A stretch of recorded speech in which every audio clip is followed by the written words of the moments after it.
Occasionally, something comes along to disturb the tranquility of your everyday work routine.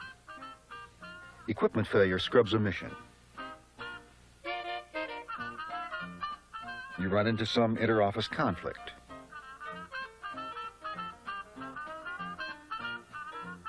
The Admiral calls a crisis meeting, and you realize you're in the wrong uniform. You have to decide on a question of government ethics.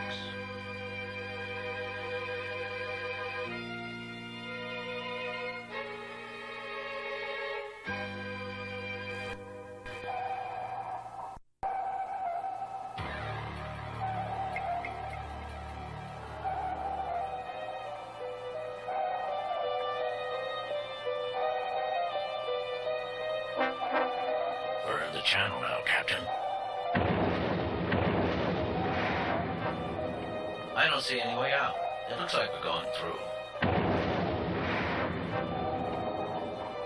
sonar, new contact bearing 097. Full dive, 10-degree angle on the bow planes.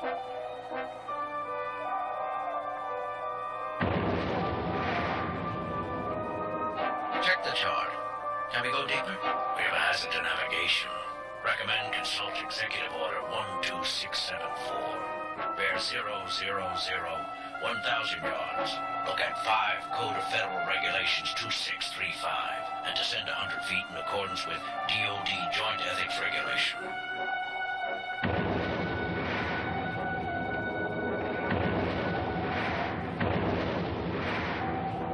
Prohibited source. I knew we'd see one of those things out here. Check your bearing. We're going to hit a procurement integrity restriction. We almost hit it. Let's get out of here. Right full rudder.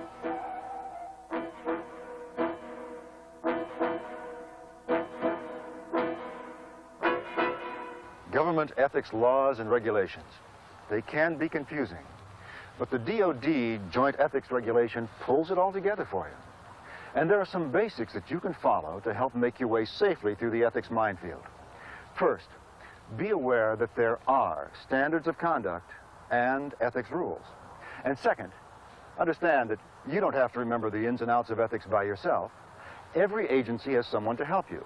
Your designated agency ethics official, or DAEEeooooo. DAEEeooooo, DAEEeooooo.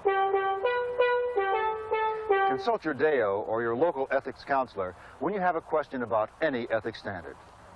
And finally, understand that there are good reasons for these ethics laws and regulations. Whether you're military or a civilian employee of DoD, you serve the public. The public has to trust the integrity of its servants. Standards of conduct and ethics rules help maintain that trust. Now, let's see what a good map can do to make some sense of the ethics minefield. Some ethics rules are statutes.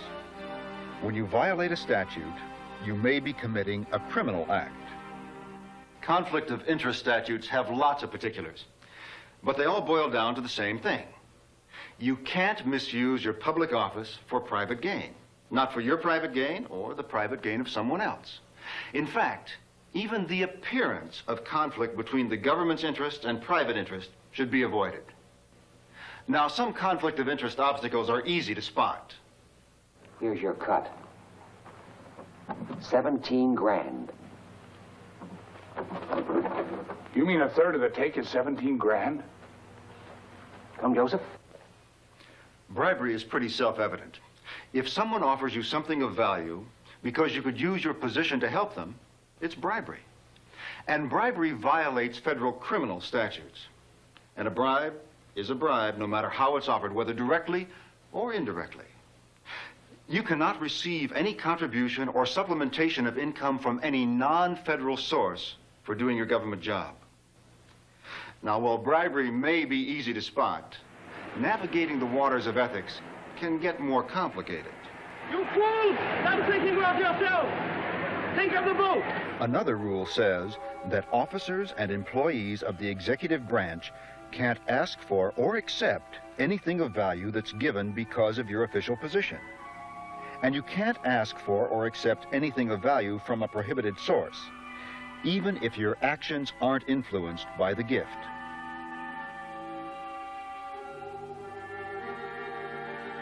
A prohibited source, basically, is someone who can gain or lose by actions you take on the job, or who seeks to do business with DoD.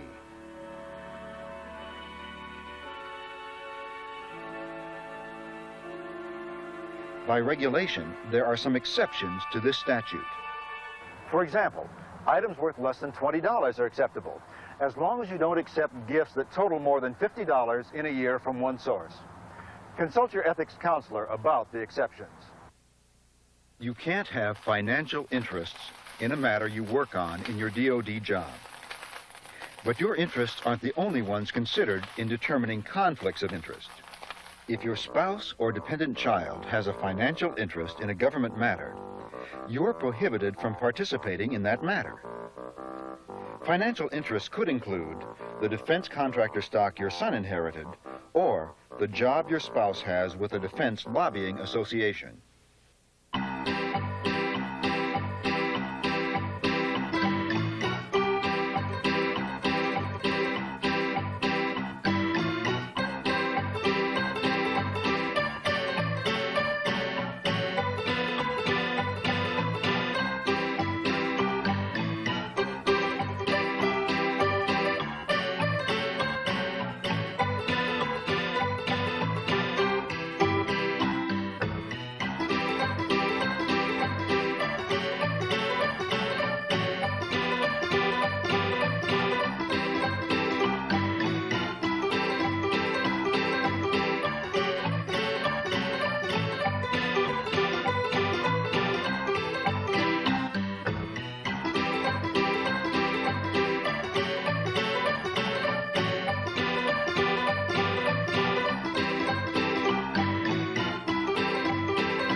You could also have a conflict of interest if your business partner has a financial interest in the government matter you work on.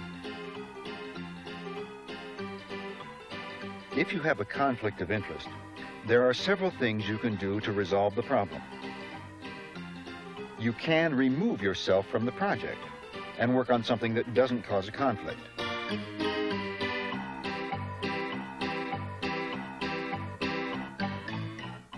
You also can divest the financial interests, such as selling the stocks that are causing the conflict.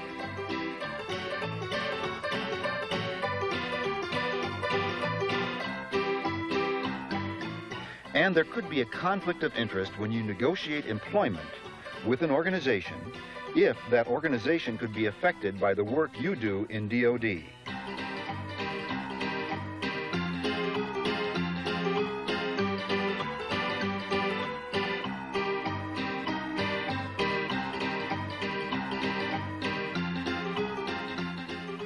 Your ethics counselor can advise you.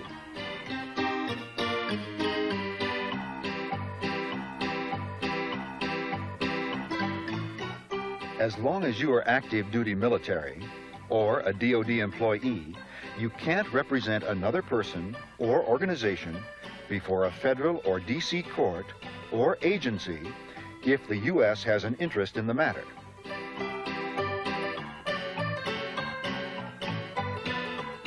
The statute applies whether or not you receive compensation.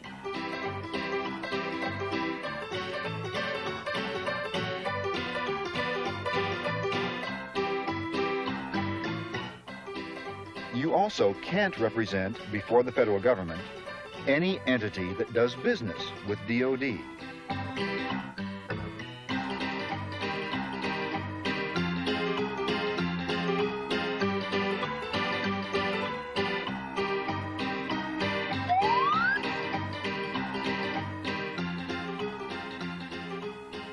DoD has some ethics statutes of its own. One of these deals with the conflict of interest for active duty military, 04 and above, and civilians, GS-11 and above. If you work on a procurement of a defense contract and have contact with the contractor regarding future employment, you must report that contact.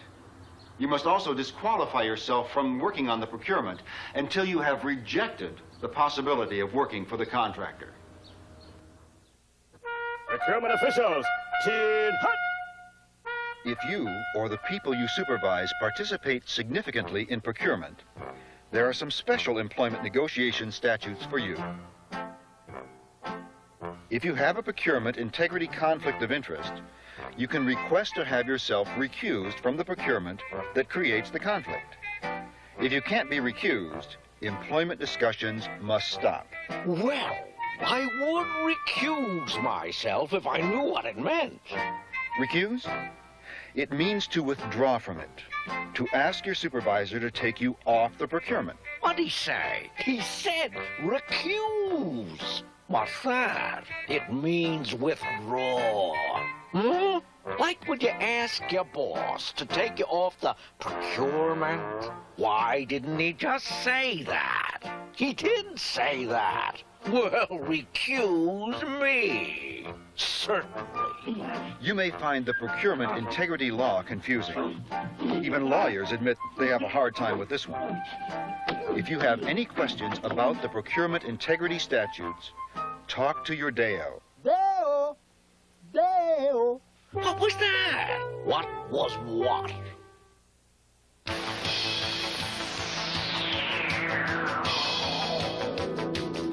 For some jobs you might take after you leave the military or government service, ethics rules won't be a concern. But for some types of employment, ethics statutes follow you even after you say farewell to military or federal service. After you leave DoD, you are prohibited from ever trying to influence the government on matters you directly worked on at DoD. Even if the matter was only pending under your official DoD responsibility, you are restricted for 2 years after you leave DoD from trying to influence the government on that same matter. You have to wait 2 years. Some DoD contracting employees are prohibited from working for certain defense contractors in any capacity. And procurement officials are prohibited from negotiating on behalf of competing contractors. These rules apply only to some DoD personnel. You can get letters from your DoD that will clarify how the laws apply to you. Dale! Some ethics rules come from regulations which may or may not be based on statutes.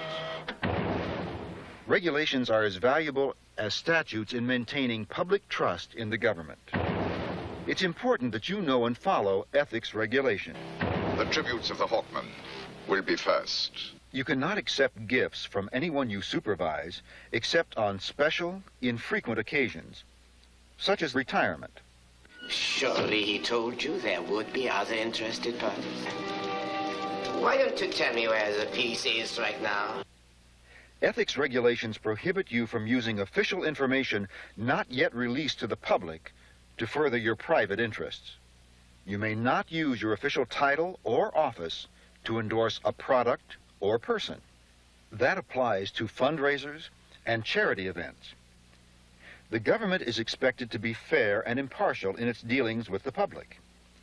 Endorsement would be showing preferential treatment.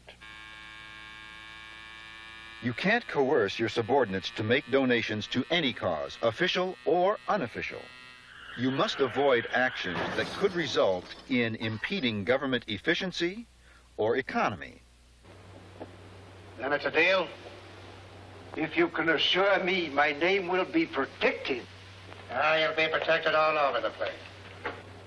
Making government decisions outside official channels, or affecting the confidence of the public in the integrity of the government. Actions that even create the appearance of these things should be avoided. Ethics regulations also prohibit the use of government property for anything other than official activities. And you can't use government time to take care of outside interests unless you have specific authorization. You can get details on these regulations from your Dale!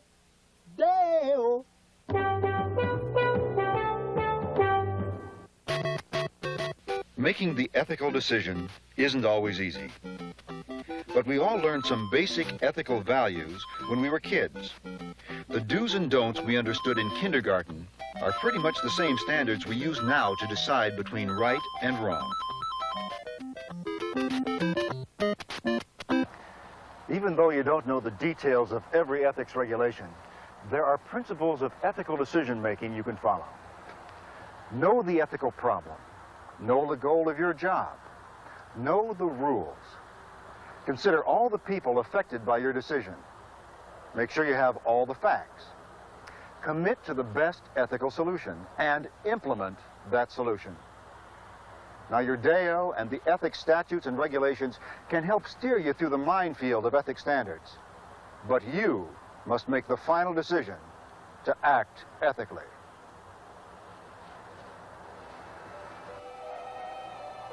We made it. Yeah, that wasn't so bad.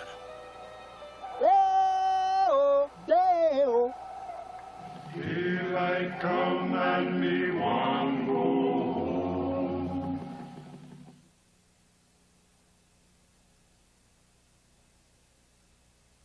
There are days when it would be nice to get a little extra thanks for the job you do as a government employee. Cheers and kudos are fine. But government ethics rules say that's about all you can legally accept from outside sources.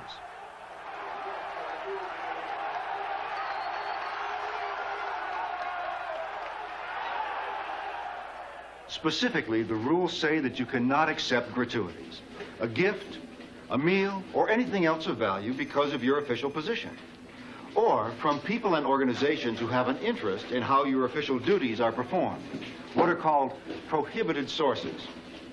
And now that I've told you that gratuities can't be accepted, I'm going to tell you there are exceptions. There are things you can accept, even from prohibited sources. Among the items you can accept are unsolicited gifts of up to $20 in value, up to a total of $50 a year from the same source. Just a few things here to thank you for all you've done. A light lunch, something to write with. Oh, yeah, our company mug. And, of course, my autobiography. And if you know what you can do with it, I can get you some land in downtown Palookaville that you wouldn't believe. Think of it, Alan. We get it. You may accept gifts from prohibited sources if they're based on a personal relationship. Well, listen, Ma. I came over to give you something. Here. Take this. And when you need me more, just say so. I'm making plenty. Unsolicited discounts that are widely available are okay. You may accept awards and honorary degrees.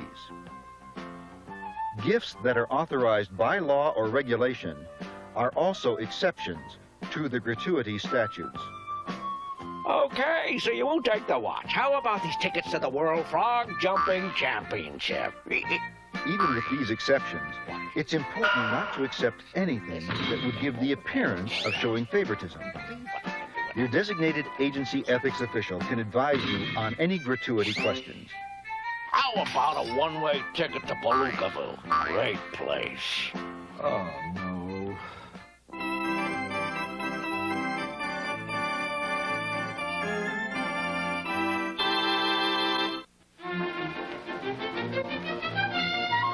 What's an office without an occasional event of gift-giving between employees? Where's my present, son? You left me out. Everybody else got theirs. I got something coming to me, and I want it right now. Well, government ethics regulations have something to say about that, too. Giving gifts to superiors is generally prohibited.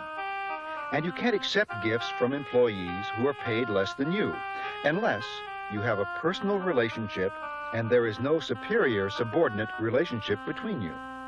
Again, there are exceptions. You may give and accept gifts that total less than $10 in value for each occasion.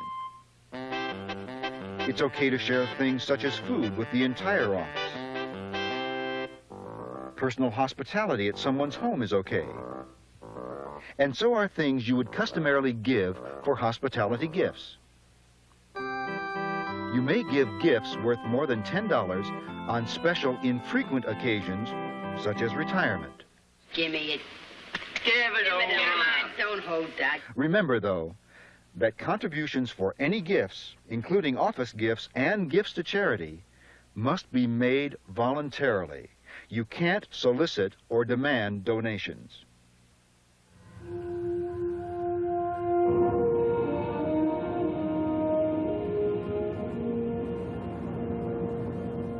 Ethics statutes say that government employees may not accept expenses for official travel from any source outside the government. But there are exceptions. If you're attending a meeting or similar function, a seminar or training course, you may accept travel expenses from non-federal sources under certain circumstances. However, you can't solicit travel benefits from an outside source.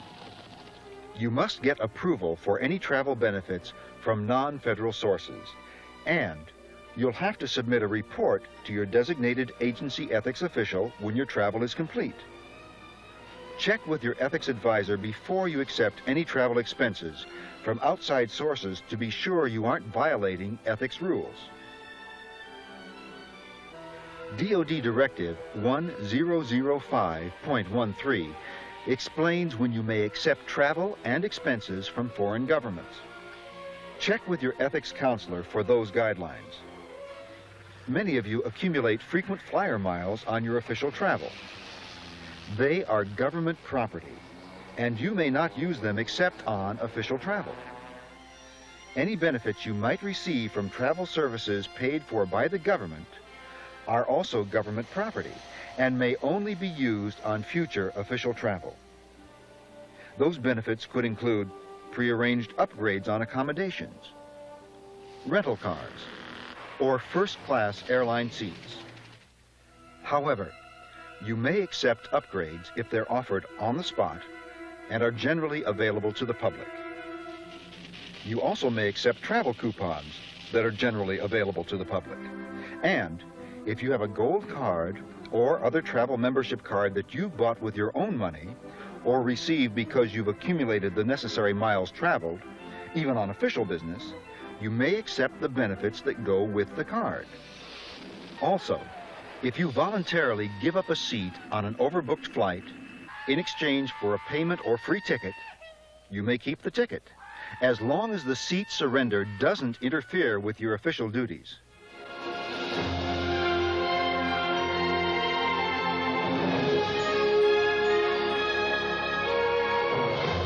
If you have any questions about the ethics rules concerning gratuities or travel benefits, check with your designated agency ethics official.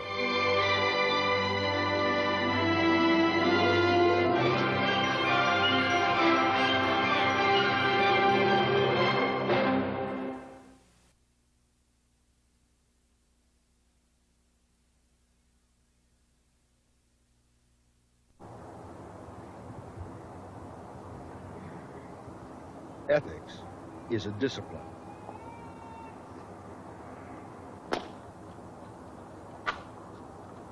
A discipline that deals with good and bad, with moral duty and obligation.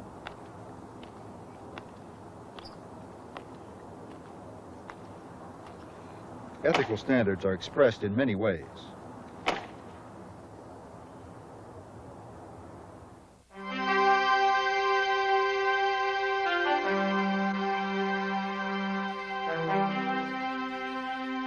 They all boil down to right and wrong. The same stuff you learned as a kid. Sometimes ethics rules are clear. Not much doubt is left about what is expected. Other times, they can be confusing. Lots of gray area to flounder around in. But regardless of what an ethics rule says, you are the person who must make the ethical decision. Most of us think we are ethical. But most of us also buy into some myths about ethics. We think we're more ethical than other people.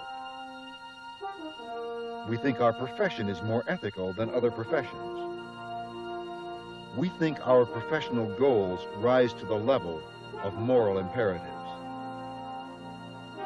Obviously, we're not always correct in our beliefs. But even when we're highly ethical, the fact is it's not always easy to make an ethical decision. Most situations are complex, especially here in the government workplace. Human emotions and desires can cloud an issue. That's why it's a good idea to have a process for finding the ethical solution.